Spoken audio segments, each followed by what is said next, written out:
Mr. Sartori. Good afternoon. My name is Jason Sartori, and I am the Wood Acres Elementary School PTA president, and I'm speaking today on behalf of the entire Whitman Cluster of schools. Throughout the last 15 months, local residents have been extremely vocal about the importance of the Westbard Sector Plan's impact on schools. Yet the current draft of the Sector Plan, which is 94 pages long, only includes 2 paragraphs about schools.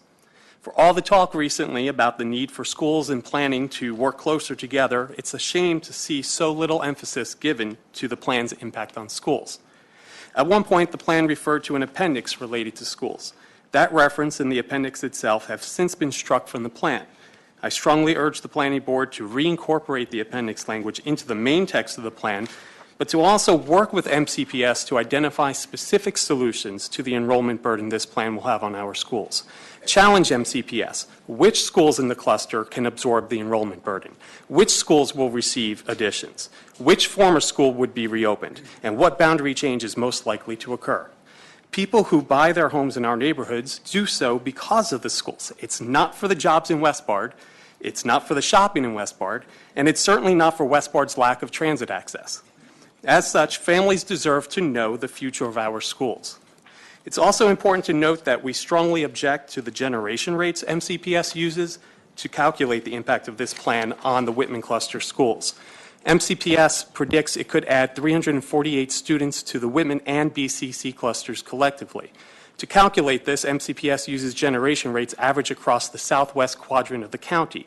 Yet multifamily housing on the Whitman cluster side of Westbard generates 2 to 5 times more students than the rates that MCPS uses. Using these localized generation rates, we believe the plan could add as many as 382 students to the Whitman cluster alone. We've been told repeatedly that only 3 sets of Westbard property owners have demonstrated any interest in redeveloping their properties after the plan is adopted. But note, all 3 of these properties would send students to Wood Acres, Pyle, and Whitman. In other words, the impact on our cluster will be seen immediately.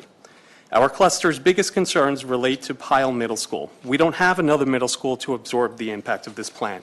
There are no closed middle schools that we can reopen. There is no land to build a new middle school. With 1,522 students, Pyle is already as big or bigger than 7 high schools in the county, and it's the largest middle school in the county and the 2nd largest in the state.